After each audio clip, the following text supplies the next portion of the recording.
Students, welcome to Anjana's class. आप लोग कैसे हैं? लास्ट क्लास में हमने सीखा था कि नोट्स कैसे बनाए जाते हैं। नोट्स बनाते समय हमें क्या सावधानी रखनी चाहिए, समरी कैसे बनानी चाहिए और नोट्स और समरी के साथ साथ उस नोट्स के को कौन सा टाइटल देना चाहिए, उसका हेडिंग क्या होना चाहिए, समरी को किस तरह से बनाना चाहिए, ये सब हमने सीखा था लास्ट क्लास में। एब्रीविएशंस को भी हमने सीखा था कि जब नोट्स बनाते समय बहुत लंबे लंबे सेंटेंस हों तो उसमें उस समय को बचाने के लिए हम एब्रीविएशन का उपयोग करते हैं। तो एब्रीविएशंस भी हमने उसमें सीखे थे। आज हम नोट्स के ऊपर कुछ और एक्सरसाइज करेंगे। देखते हैं। नोट्स को बनाने के लिए सबसे अच्छा तरीका ये है कि हम पैसेज को सिलेक्ट करें और अपनी पसंद के पैसेज को सिलेक्ट करें। स्टोरी बुक्स में से पैसेज लें और उस पर उसको बार बार रीड करके, बार बार पढ़ के हम उस पर नोट्स बनाएं। जो पिछली क्लास थी उसमें हमने ये सीखा था कि नोट्स को कैसे बनाया जाता है, उसको कैसे टाइटल दिया जाता है और समरी कैसे बनाई जाती है। सो let's read a passage and prepare notes and summary. Here is a passage. ये पैसेज आपकी वर्कबुक से लिया गया है और काफ़ी इंटरेस्टिंग पैसेज है, तो इस पैसेज को हम पढ़ते हैं। The Red Cross Society is an international organization. Its aim is very noble. It helps the mankind suffering from natural disasters like earthquake, flood and famine. It helps the sick and the wounded during the wars. It helps without any consideration of nationality, caste and creed. Sir Henry Dunant founded the Red Cross Society in 1863 in Switzerland. In 1920, the Indian Red Cross Society was formed. To inculcate the spirit of Red Cross in students, Junior Red Cross Society was started. तो ये एक passage था। इस passage को हम फिर से पढ़ेंगे क्योंकि नोट्स बनाने के लिए ये सबसे अच्छा तरीका होता है कि हम रीडिंग को बार बार करें। और अगर आप क्लास में हैं और कोई भी पैसेज के आप नोट्स बनाते हैं तो ग्रुप में काम करिए, धीरे धीरे पढ़िए, ग्रुप में काम करिए, बार बार पढ़िए और पेन या पेंसिल से जो उसके इम्पॉर्टेंट वर्ड्स हैं उसको आप अंडरलाइन करिए। तो हम एक बार फिर से इस पैसेज को देख लेते हैं। The Red Cross society is an international organisation. Its aim is very noble. It helps the mankind suffering from natural disasters like earthquake, flood and famine. It helps the sick and the wounded during the wars. It helps without any consideration of nationality, caste and creed. Sir Henry Dunant founded the Red Cross Society in 1863 in Switzerland. In 1920, the Indian Red Cross Society was formed. To inculcate the spirit of Red Cross in students, Junior Red Cross was started. तो जब हम इस paragraph को पढ़ते हैं और बार बार पढ़ते हैं तो सबसे पहले हमारा ऑब्जर्वेशन ये होता है कि ये जो पैसेज है ये दो पैराग्राफ में डिवाइडेड है, ये दो पैराग्राफ में बटा हुआ है और पूरे दोनों जो पैराग्राफ हैं उनमें एक जो शब्द है या एक शब्द है जो बार बार रिपीट हो रहा है और उसी के बारे में चर्चा हो रही है। तो ये जो वर्ड है वो है रेड क्रॉस सोसाइटी। पूरे पैसेज में रेड क्रॉस सोसाइटी को डिस्कस किया गया है। तो हम इस तरह से हमको इस पैसेज का ये आइडिया हो गया कि ये जो पैसेज है, the given passage is about red Cross society. तो चलिए देखते हैं इस पर हम नोट्स कैसे बना सकते हैं। नोट्स को बनाते समय हमने पहले ये ध्यान दिया कि ये पूरा पैराग्राफ, जो पूरा पैसेज है ये रेड क्रॉस सोसाइटी के बारे में है, तो इसका हेडिंग होगा द रेड क्रॉस सोसाइटी। अब इसके बाद जो हमारी दूसरी ऑब्जर्वेशन थी कि ये पूरा पैसेज है ये दो पैराग्राफ में डिवाइडेड है, यानी दो तरह की इन्फॉर्मेशन हमको मिलती है। तो जब एक जैसी इन्फॉर्मेशन होती है उनका हम एक ग्रुप बना के उसका हम सब हेडिंग बना लेते हैं। तो हमारा पहला सब हेडिंग हुआ रेड क्रॉस सोसाइटी। जो पहला पैराग्राफ है उसमें रेड क्रॉस सोसाइटी को डिस्कस किया गया है।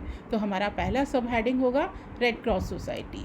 अब रेड क्रॉस सोसाइटी में ये डिफरेंट इंफॉर्मेशन दी गई है, जैसे Red Cross society is an international organization. तो 1.1 होगा इंटरनेशनल ऑर्गेनाइजेशन। हमको इट इज़, ये जो वर्ड्स हैं इनको हमको हटा देना है। दोबारा चर्चा की गई है इसका एम, तो its aim is noble aim. 1.2 will be noble aim. 1.3 ये मैनकाइंड की मदद करता है, हेल्प्स मैनकाइंड। तो हमने हेल्प्स को HELPS उसमें से ई को ओमिट कर दिया और इसको एब्रीवेट बना दिया, इसका एब्रीवेशन फॉर्म बना दी, हेल्प्स मैनकाइंड। अब इसमें जब हमने इस पैसेज को पढ़ा, फर्स्ट पैराग्राफ को पढ़ा कि ये हेल्प्स मैनकाइंड, तो उसमें हमें दो तरह की इन्फॉर्मेशन हमको मिली कि किस तरह से ये मैनकाइंड की मदद करता है, किस तरह से ये हेल्प करता है मैनकाइंड को। तो पहला मिला कि फ्लड, फेमाइन और अर्थक्वेक में ये मदद करता है। तो हमारा एक सब पॉइंट देखिए, पहले हुआ हेडिंग का सब हेडिंग हुआ रेड क्रॉस सोसाइटी, सब हेडिंग का पॉइंट हुआ 1.1 इंटरनेशनल ऑर्गेनाइजेशन, 1.2 पॉइंट हुआ नोबल एम, 1.3 हुआ हेल्प्स मैनकाइंड। तो ये जो पॉइंट था 1.3 हेल्प्स मैनकाइंड, तो इसके दो सब पॉइंट हुए। एक ये कि हेल्प मैनकाइंड की मदद ये करता है अर्थक्वेक में, फ्लड में और फेमाइन में, 1.3.1। और दूसरा सब पॉइंट होगा कि ये सोल्जर्स की वॉर में जो वुंडेड सोल्जर्स होते हैं उनको हेल्प करता है। तो हमारा सब पॉइंट हुआ 1.3.2 हेल्प्स सोल्जर्स, वुंडेड सोल्जर्स। तो सोल्जर्स को देखिए, मैंने उसकी जो स्पेलिंग है उसके वॉवल्स को ओमिट कर दिया है। अब जब इस पैसेज का दूसरा पैराग्राफ देखते हैं तो इसमें रेड क्रॉस सोसाइटी को किसने बनाया, हु फाउंडेड दिस, और अलग अलग देशों की रेड क्रॉस सोसाइटी की चर्चा की गई है। तो हम सबसे पहले हमने इसमें से एक कॉमन नेम ले लिया कि किसके बारे में चर्चा हुई है। तो इसका जो दूसरा सब हेडिंग होगा सर हेनरी ड्यूनर। अब इनके बारे में क्या इन्फॉर्मेशन मिली, तो हमारा पहला पॉइंट होगा 2.1 कि फाउंडेड इन 1863। इन्होंने 1863 में रेड क्रॉस सोसाइटी की स्थापना की। दूसरी इन्फॉर्मेशन मिली हमको वेयर, कहाँ की, 2.2 इन स्विट्ज़रलैंड में की। जो हेनरी ड्यूनर ने रेड क्रॉस सोसाइटी की स्थापना की वो इंडिया में कब स्थापित हुई, तो इंडिया में कब फॉर्म हुई, तो इसमें हमें थर्ड पॉइंट मिला 2.3 इन 1920 इंडियन रेड क्रॉस सोसाइटी की स्थापना 1920 में हुई। और फिर जब स्टूडेंट्स में, क्योंकि स्टूडेंट्स में भी रेड क्रॉस होता है स्कूलों में, तो इसकी स्थापना कब हुई, तो इसमें हमको इन्फॉर्मेशन मिली 2.4 junior Red Cross society for students, junior Red Cross society की भी स्थापना हुई। जब हमने ये पूरे नोट्स बना लिए, तो एक बार आप नोट्स बना के फिर से उसके पैराग्राफ के बारे में सोचिए कि हमको ये नोट्स बनाने पे क्या पूरा उस पैराग्राफ का आइडिया हो रहा है। इन दोनों सब पॉइंट को हम जब सब हेडिंग्स को देखते हैं तो हमें लगता है कि हाँ, हम उस पूरे पैराग्राफ के बारे में एक जनरल आइडिया निकाल सकते हैं। नोट बनाते समय हम एब्रीविएशंस का भी प्रयोग करते हैं, तो एब्रीविएशंस को भी नोट्स बनाते समय नीचे लिखना चाहिए। तो एब्रीविएशन जैसे फ्लड के लिए मैंने लिखा FLD। इसके लिए कॉमन रूल है कि कोई भी वर्ड हो उसमें वॉवल्स हो उसको आप अलग कर दीजिए। दूसरा वर्ड लिया था FMN, ये किसके लिए है, फेमाइन। और सोल्जर्स के लिए SLDRS, सोल्जर्स। तो इस तरह से हमने जो एब्रीविएशन का इस्तेमाल किया वो इसमें हम लिख देते हैं। कई बार होता है नोट्स बनाते समय हम कुछ लिखते हैं, कुछ वर्ड्स हमको काफ़ी टफ़ लगते हैं, तो जब नोट्स बनाएं तो उन वर्ड्स को भी हम लिख लेते हैं कि बाद में जब नोट्स को रिवाइज़ करते हैं और डिफ़िकल्ट वर्ड्स या तो उस समय तक हमारी समझ बन जाती है तो हम उन वर्ड्स को समझ जाते हैं, नहीं तो टीचर या डिक्शनरी की मदद से भी हम उन वर्ड्स के मीनिंग को देख सकते हैं। तो मैंने इसमें 2 डिफ़िकल्ट वर्ड्स देखे, फेमाइन एंड अर्थक्वेक। तो ये इस तरह से स्टूडेंट्स हमने जो पैसेज था उसकी हमने नोट्स बनाए। नोट्स बनाने के बाद अब हम देखते हैं स्टूडेंट्स, हमने देखा कि जो हमें पैसेज मिला था उसके नोट्स इस प्रकार बन के सामने आए हैं। तो जब भी आप नोट मेकिंग एक्सरसाइज करें तो सबसे पहले नोट्स बनाने की कोशिश करें, और नोट्स जब एक बार बन जाते हैं तो नोट से हमको उस पैसेज के बारे में एक आइडिया हो जाता है, और आइडिया हो जाने के बाद हम आसानी से समरी बना सकते हैं। देखिए, समरी बनाते समय हमें किन बातों का ध्यान रखना चाहिए। तो समरी बनाते समय हमें ये देखना चाहिए कि पैराग्राफ के बारे में हमारी समझ कैसी है, हमने कितना उस पैराग्राफ को रीड किया है, बार बार रीड किया है, और जब एक बार हम पैराग्राफ को अच्छे से पढ़ लेते हैं और उसके नोट्स को हम देख लेते हैं तो हमें फिर समरी की तरफ आगे बढ़ना चाहिए। समरी यानी सारांश, किसी भी पैराग्राफ को एक छोटे रूप में लिख लेना, जिससे कि बाद में उस पैराग्राफ जब उस समरी को हम बढ़ाएं, एक्सपेंड करें तो हमको पूरे पैराग्राफ का आइडिया हो जाए। और समरी बनाते समय हमें नोट्स की तरफ ध्यान देना चाहिए कि नोट्स में हमने किन किन पॉइंट्स को शामिल किया है। तो और समरी बनाने का एक जनरल आइडिया मैं आपको बता देती हूँ कि समरी हमेशा जो भी पैसेज दिया गया है उसका 1/3 होना चाहिए, 1/3 होना चाहिए। अब 1/3 हम कैसे पता लगाएं, तो आप उनकी लाइंस को काउंट कर लीजिए कि कितनी लाइंस है। मान लीजिए किसी पैसेज में 15 लाइंस है, तो 15 लाइंस की जो समरी होगी वो उसकी 1/3 होनी चाहिए। तो 15 डिवाइडेड बाई 3 यानी 5 या 6, 5 और 6 सेंटेंस में उसकी समरी बन जानी चाहिए। तो इस तरह से समरी की शुरुआत हमें करनी चाहिए। जो एक जनरल आइडिया हो पैसेज का उसको हम शुरू में दें, और जो इम्पॉर्टेंट इन्फॉर्मेशन है उनको छोटे छोटे सेंटेंसेस में लिख दें। तो हमने जो पैसेज पढ़ा उसकी समरी इस तरह से है। समरी के सबसे ऊपर हमको टाइटल देना है। एक चीज़ का आप ध्यान रखें कि टाइटल नोट मेकिंग एक्सरसाइज में 3 जगह लिखा जाता है। एक तो जब नोट्स बनाते हैं तो हेडिंग की जगह, समरी बनाते हैं तो सबसे ऊपर लिखा जाता है, और टाइटल को अलग से सेपरेटली भी हमें देना चाहिए, क्योंकि एग्ज़ाम में टाइटल्स के लिए 1 मार्क असाइन होता है, 1 नंबर का टाइटल होता है, तो उसको हमें अलग से भी लिखना चाहिए। तो इस पैसेज की समरी इस तरह से है। समरी के ऊपर हमने टाइटल लिखा है द रेड क्रॉस सोसाइटी। अब इसके आगे जो बनाया है इसको देखिए, the Red Cross society is an international organisation. Its aim is very noble. It helps mankind suffering from disaster and war. Sir Henry Dunant founded in 1863 to promote habit of service among students. Junior Red Cross Society was started. ये जो हमने summary बनाई है इसमें इस पूरे passage के बारे में हमने एक जनरल आइडिया दे दिया है कि इस समरी को पढ़ के हम रेड क्रॉस सोसाइटी का जो पैसेज दिया गया है उसके बारे में हम जान सकते हैं। अब आता है टाइटल जो हमने नोट मेकिंग एक्सरसाइज में सबसे ऊपर लिखा था और समरी में लिखा था। यहाँ पर भी टाइटल को अलग से मेंशन करना है।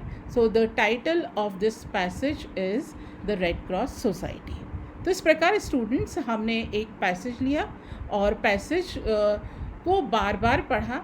बार बार पढ़ने से हमारी उस पैसेज के बारे में जो अंडरस्टैंडिंग थी वो अच्छी हुई और हमने आसानी से उसको समझ लिया और उसी समझ को काम में लेते हुए हमने नोट्स बनाए। नोट्स बनाने के लिए हमने फॉर्मेट को फॉलो किया कि हमेशा इसको एक बॉक्स में, नोट्स को बनाते समय आप कॉपी का फ्रेश पेज लें, बीच में से लिखना शुरू ना करें, उसका फ्रेश पेज लें और उसको चारों तरफ से बॉक्स बना लें और बॉक्स के अंदर नोट्स बनाइए। इस तरह से जब नोट्स बनाते हैं तो आपका आंसर, आपके नोट्स अट्रैक्टिव भी लगते हैं और साफ भी लगते हैं। और जब समरी लिखते हैं, समरी को नेक्स्ट पेज पे लिखिए, ऊपर हेडिंग दीजिए और समरी लिखिए, फिर लास्ट में एक लाइन खींच के टाइटल लिख के फिर लिखिए the title of this passage is so and so. जैसा कि इस पैसेज का टाइटल था द रेड क्रॉस सोसाइटी। ये हमारा एक एक्सरसाइज जो हमने की थी। चलिए, थोड़ा बहुत ऐसा लगता है कि हम एक और एक्स्ट्रा शॉट लेते हैं जिससे कि हमारी नोट मेकिंग के बारे में हमारी अंडरस्टैंडिंग और अच्छी होगी। एक और पैसेज हम पढ़ते हैं। तो ये पैसेज भी आपकी वर्कबुक से लिया गया है और इस पैसेज ये काफ़ी इंटरेस्टिंग है और आजकल के बच्चों को इसके बारे में घर पे समझाइश मिलती रहती है। तो ये पैसेज हम पढ़ते हैं। Children always watch TV sitting near and for a very long time, sometimes till very late night. This leads to their ill health. They love to watch cricket, other games, sports, cartoons, and films. They show their little interest in informative and educative programs. They forget to pay attention to their studies and household jobs asked to be done by their parents. Sometimes parents call them for this. Watching TV for long hours is very harmful for children. जब हमने पहली बार ये passage को पढ़ा तो तब हमें ऐसा लगा कि हाँ, इस पैसेज के बारे में हम ये समझ सकते हैं कि ये पैसेज हमको टीवी देखने के, यानी वॉचिंग टीवी और बच्चों से ये रिलेटेड है। लेकिन फिर भी अगर हमको पहली बार में पैसेज की अंडरस्टैंडिंग सही नहीं होती है तो हम पैसेज को फिर से रिवाइज करते हैं, रिपीट करते हैं, फिर से पढ़ते हैं और इस बार थोड़ी सी आपकी लाउड रीडिंग होनी चाहिए जिससे कि आपकी प्रोनाउंसिएशन की प्रैक्टिस भी होगी और आपका कंसंट्रेशन भी बनेगा। और ध्यान रखिए, पेन पेंसिल हाथ में होना चाहिए जिससे कि इम्पॉर्टेंट वर्ड हो या डिफ़िकल्ट वर्ड हो आप उसको अंडरलाइन कर लें, या फिर आपको पढ़ते समय ऐसा लगता है कि ये वर्ड या ये फ्रेज़ इसका हेडिंग हो सकता है तो उसको आप अंडरलाइन कर सकते हैं। तो इस पैसेज को हम एक बार फिर से पढ़ते हैं। The children always watch TV sitting near and for a very long time, sometimes till very late night. This leads to their ill health. They love to watch cricket, other games, sports, cartoons, and films. They show their little interest in informative and educative programs. They forget to pay attention to their studies and household jobs asked to be done by their parents. Sometimes parents scold them for this. Watching TV for long hours is very harmful for children. तो बच्चों, आपने जब इस passage को पढ़ा तो हमें क्या लगा? हमें ऐसा लगा कि ये जो पैसेज है ये एक जो आइडिया है वही देता है। इसमें आइडिया को बांटा नहीं गया है, अलग अलग आइडिया नहीं दिए गए हैं। तो इसमें हमें एक ही सब हेडिंग मिलेगा कि ये पूरी इसमें जो डिस्कस किया गया है, children and their habits of watching TV, बच्चे और उनके टीवी देखने की जो आदत है उसको डिस्कस किया गया है। तो इसको बेस बनाते हुए चलिए हम नोट्स बनाते हैं।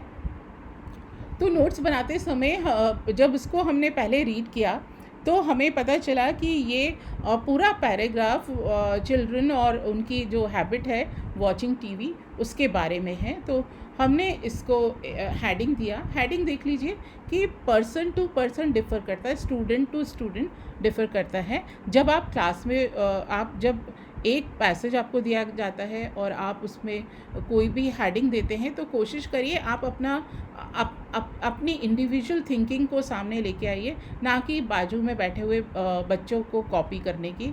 तो इसमें जिस तरह से मैंने इसको पैसेज को पढ़ा तो मुझे लगा कि इसका title watching TV and children होना चाहिए, तो मैंने इसे हेडिंग दिया वॉचिंग टीवी एंड चिल्ड्रन। और देखिए मैंने ये नोट्स बनाया, इसको एक ब्लॉक में बनाया है।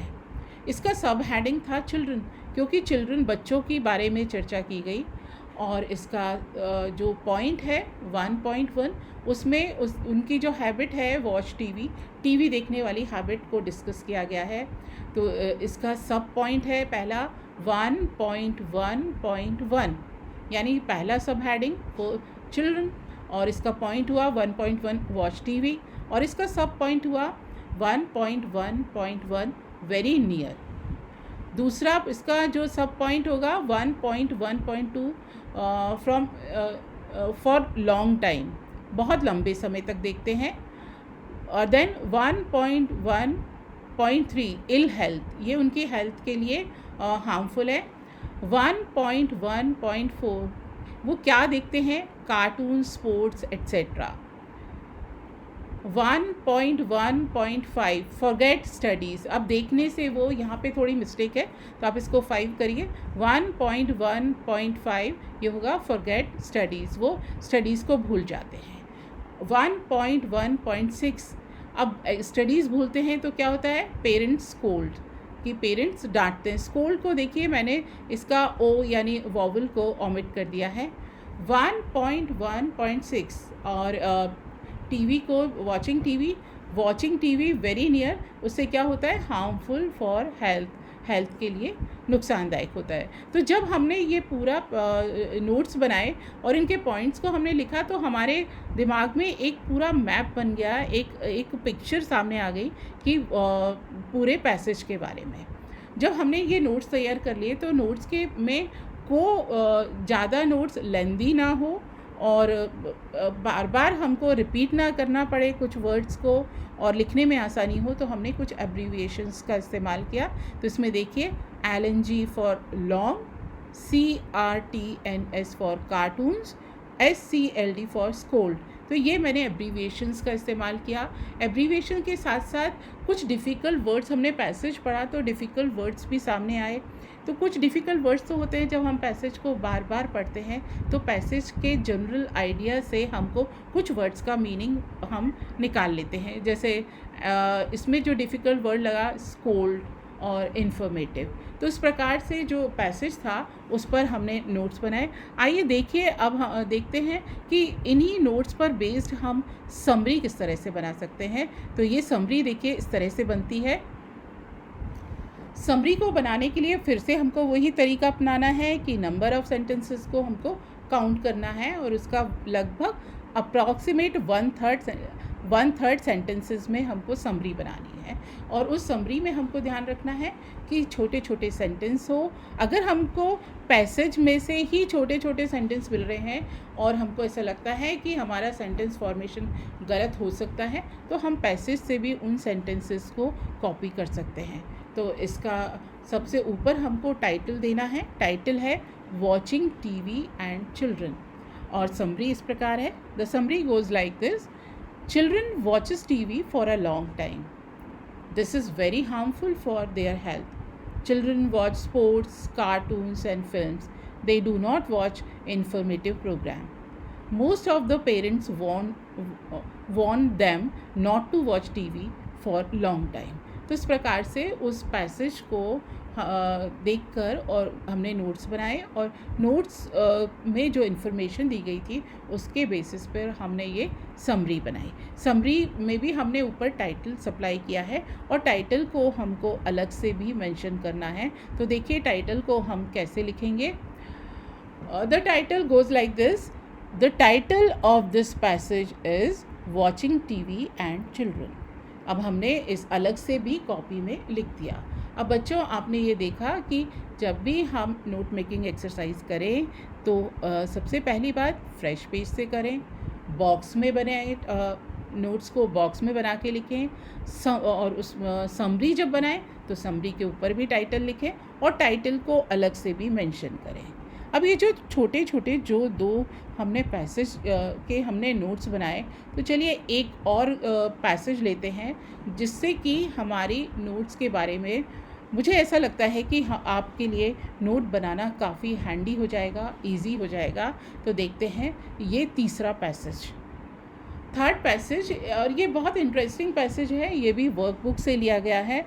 देखिए इस तरह से जो हम प्रैक्टिस कर रहे हैं तो वर्कबुक के पैराग्राफ लेके ही प्रैक्टिस कर रहे हैं, जिससे कि आपकी नोट्स के बारे में अंडरस्टैंडिंग अच्छी होगी। मैं ये पैसेज पढ़ती हूँ।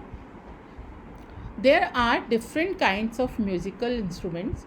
They are divided into three main classes according to the way they are played. For example, some instruments are played by blowing air into them. They are called wind instruments. In some of these, the air is made to vibrate inside a wooden tube, and these are said to be the woodwind family. The examples of this family are the flute, the clarinet, and bassoon. Some instruments are made of brass. The trumpet and the horn are the examples. There are also various other wind instruments such as the mouth organ and the bagpipes. Paragraph में और आगे है ये passage, इसको पढ़ते हैं हम। Some instruments are played by banging or striking them. One obvious example is the drum, of which there are various kinds. Instruments like this are called percussion instruments.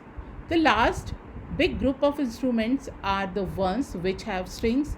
There are two main kinds of string instruments: those in which the music is made by plucking the strings, and those where the player draws a bow across the strings.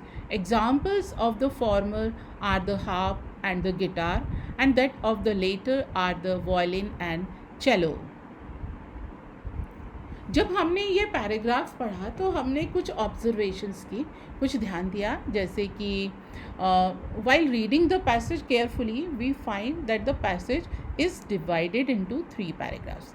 जब हमने इस passage को पढ़ा तो हमें सबसे पहले ये पता चला कि ये जो पैसेज है वो 3 पैराग्राफ में डिवाइडेड है. The passage is about musical instruments, और ये जो पैसेज है ये म्यूज़िकल इंस्ट्रूमेंट्स के बारे में है. Different types of musical instruments are discuss in the passage, और इस पैसेज में अलग अलग तरह के इंस्ट्रूमेंट को डिस्कस किया गया है. So the title of the passage will be the musical instruments. तो जब हमने इस पैसेज को पढ़ा तो हमने इसके टाइटल को बना लिया कि इसको हम टाइटल देंगे म्यूज़िकल इंस्ट्रूमेंट्स. अब एक बार हमको टाइटल का आइडिया हो गया है तो अब हम इसके नोट्स बनाते हैं. तो नोट्स बनाते समय हमने ये देखा था कि ये 3 पैराग्राफ में बटा हुआ है. तो पहला तो पैराग्राफ में म्यूज़िकल इंस्ट्रूमेंट्स के बारे में बताया गया है, जैसे there are different kinds of musical instruments. They are divided into 3 main classes according to the way they are played. For example, some instruments are played by blowing air into them. They are called wind instruments. In some of these, air is made to vibrate inside a wooden tube, and these are said to be the woodwind family. देखिएगा ये सबसे पहली बात की गई. जो हमारा musical instrument तो हमारा हेडिंग हो गया, और इसका फर्स्ट सब हेडिंग हुआ म्यूज़िकल इंस्ट्रूमेंट्स. अब ये पहले म्यूज़िकल इंस्ट्रूमेंट्स को डिस्कस किया जा रहा है. तो इसका इसका जो पॉइंट होगा 1.1. तो इसमें इसकी मेन क्लासेस बताई गई हैं कि इनको मेन क्लासेस में बांटा गया है, 3 मेन क्लासेस में बांटा गया है. और फिर उसका हमने सब पॉइंट बनाया है 1.1.1 कि किसके बेसिस पर इनको बांटा गया है. तो क्या है, the basis on the way they are played, उनको जैसे बजाया जाता है उस पर हमने इनको बांटा है. अब दूसरा जो पैराग्राफ हमने लिया उसमें विंड इंस्ट्रूमेंट्स की चर्चा की है कि उसका जो सब हेडिंग है 2 विंड इंस्ट्रूमेंट, और इसका पॉइंट है 2.1 प्लेड बाय ब्लोइंग एयर, और इसका दूसरा पॉइंट है 2.2 part of woodwind family. Part of woodwind family के जो एग्जाम्पल इसमें दिया गया है तो इसके हमने सब पॉइंट लिया है 2.2.1, यानी 2.2 जो पॉइंट है उसका सब पॉइंट होगा फ्लूट, क्लैरिनेट और बसून. मतलब ये जो वुडविंड फैमिली के जो 3 इंस्ट्रूमेंट्स हैं उनको हमने दिया है. और इसके बाद जो तीसरा सब पॉइंट है 2.3, तीसरा पॉइंट है वो है कि वो इंस्ट्रूमेंट जो ब्रास से बने होते हैं, इंस्ट्रूमेंट्स मेड ऑफ ब्रास। तो इसका एग्जाम्पल हमने दिया है सब पॉइंट के रूप में 2.3.1 ट्रम्पेट एंड हॉर्न। इसके बाद जो विंड इंस्ट्रूमेंट्स होते हैं अदर टाइप्स के, तो उसको हमने उसका सब पॉइंट दिया है 2.4.1 back pipes and mouth organ. इसके बाद जो थर्ड जो पैराग्राफ था उसमें परकशन इंस्ट्रूमेंट्स के बारे में बात की गई है। उनको कुछ पैराग्राफ्स को बैंग करके बनाया जाता है, तो बैंग करके बजाया जाता है। तो हमारा जो तीसरा सब हेडिंग होगा वो होगा परकशन इंस्ट्रूमेंट्स। परकशन इंस्ट्रूमेंट्स के बारे में इन्होंने बताया है 3.1 प्लेड बाय बैंगिंग और स्ट्राइकिंग, जिसको एक धमाके से बजाया जाता है, तो वो हमारा हो गया 3.1 पॉइंट हो गया। अब इसका सब पॉइंट, इसका एग्जाम्पल भी इसमें दिया गया है, तो ये हो जाएगा 3.1.1। इसका एग्जाम्पल इसमें दिया गया है ड्रम। इसके बाद जो फोर्थ पैराग्राफ है, लास्ट पैराग्राफ है, वो उसमें बताया गया है कि उसमें उन इंस्ट्रूमेंट के बारे में बात की गई है जो जिसमें स्ट्रिंग्स होती है, डोरी होती है। तो इसमें जो फोर्थ सब हेडिंग होगा वो स्ट्रिंग इंस्ट्रूमेंट्स होगा। और इसका जो पॉइंट होगा 4.1, ये होता है 2 टाइप्स। ये स्ट्रिंग इंस्ट्रूमेंट्स हैं, ये दीज आर ऑफ 2 टाइप्स। तो 4.1.1 ये जो फोर्थ सब हेडिंग का 4.1 पॉइंट का 4.1.1 ये सब पॉइंट होगा। Music is made by plucking the string को खींच के बजाया जाने वाला। इसके एग्जाम्पल, इसका एग्जाम्पल के लिए देखिए, फिर इसमें एक और गया है 4.1.1.1। तो इसके एग्जाम्पल हैं हार्प एंड गिटार। यानी जो चौथा सब हेडिंग था उसमें स्ट्रिंग इंस्ट्रूमेंट की बात की गई थी, और फिर उसके अंदर जो पॉइंट बताया गया कि ये 2 प्रकार के होते हैं 4.1, और इसमें 2 प्रकार के होते हैं। तो उसमें 2 प्रकार कौन कौन से होते हैं, तो वो सब पॉइंट हो जाएंगे। 4.1.1 ये पहला जिसमें डोरी को खींच के बजाया जाता है, तो इसके भी हमने 2 एग्जाम्पल दे दिए। तो इसको हमने और पॉइंट दिया, जैसे 4.1.1, तो ये हो गया हार्प एंड गिटार। अब जो इसका सेकंड टाइप है 4.1.2, प्लेयर ड्रॉज अ बो अक्रॉस द स्ट्रिंग, और एक जैसे वायलिन को बजाते हैं उस तरह वाले इंस्ट्रूमेंट। तो इसके इन्होंने फिर एग्जाम्पल इसमें दिए गए हैं 4.1.2.1 वायलिन एंड चेलो। इस तरह से जब हम ये नोट्स बनाते हैं, तो नोट्स देखिए, जो हमने उनको पैराग्राफ में नोट्स बनाए, पैराग्राफ में नोट्स बना के अब हमने इसमें एक कॉपी में एक जगह इसको लिख दिया, तो नोट्स का स्वरूप इस तरह से आता है। तो इसमें हमने 4 जो पूरा पैसेज था उसको हमने 4 पैसेज में बांटा। पहला जो पैराग्राफ था वो सब हेडिंग था वो म्यूज़िकल इंस्ट्रूमेंट, दूसरा विंड इंस्ट्रूमेंट, तीसरा परकशन इंस्ट्रूमेंट, चौथा स्ट्रिंग इंस्ट्रूमेंट्स। इसके नीचे, नोट्स के नीचे हमने एब्रीवेशंस का भी प्रयोग किया, like BSD for based, INSTRMNT for instrument. तो इस तरह से हमने एब्रीवेशंस को भी मेंशन किया।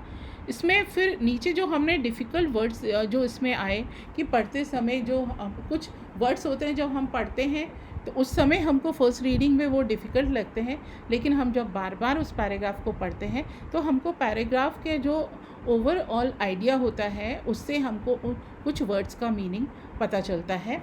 तो जैसे परकशन, एक डिफ़िकल्ट वर्ड है percussion, strike some object with और against another with some force, like dholak को, तबले को जैसे थाप करके बजाते हैं, तो उस तरह के instrument. Wooden, made of would, जो लकड़ी से बना हुआ है। तो इस प्रकार से ये म्यूज़िकल इंस्ट्रूमेंट हुए। इसके बाद हम इसकी समरी बनाते हैं। तो समरी बनाते समय हमें सबसे पहले ये ध्यान रखना चाहिए कि जब समरी बनाएं तो पहले नोट्स को बड़े ध्यान से पढ़ें। उसके बाद समरी में सबसे ऊपर first we write the title at the top of the summary. Summary के सबसे ऊपर हमको we have to write the title. Summary should not exceed 1/3 the length of the passage. Summary को कभी भी 1/3 से ज़्यादा नहीं बढ़ाना चाहिए। तो पैसेज की जो लेंथ है जैसे 15 सेंटेंस का है तो उसको हम 5-6 सेंटेंस में हम उसको पूरा कर देंगे। It should B short and concise. Summary यानी ऐसी होनी चाहिए कि वो एकदम शॉर्ट हो लेकिन उसमें इंफॉर्मेशन पूरी आनी चाहिए। It should be written in short and simple sentences. इसको हमेशा छोटे छोटे सिंपल सेंटेंसेस में लिखना चाहिए। कुछ सेंटेंस हमको पैसेज से ही मिल जाते हैं तो आप पैसेज से भी उन सेंटेंस को कॉपी कर लीजिए और कुछ सेंटेंसेस आप बना सकते हैं। तो देखिए आप तैयार हो जाइए और अब हम इसकी समरी बनाते हैं। So the summary goes like this. सबसे पहले ये जो पैसेज था इसको हमने टाइटल दिया था म्यूज़िकल इंस्ट्रूमेंट्स। तो म्यूज़िकल इंस्ट्रूमेंट्स हो गया इसका टाइटल, इसको हम सबसे ऊपर लिखेंगे। अब इसकी समरी इस तरह से है, there are 3 types of musical instruments. The wind instruments are played by blowing air into them.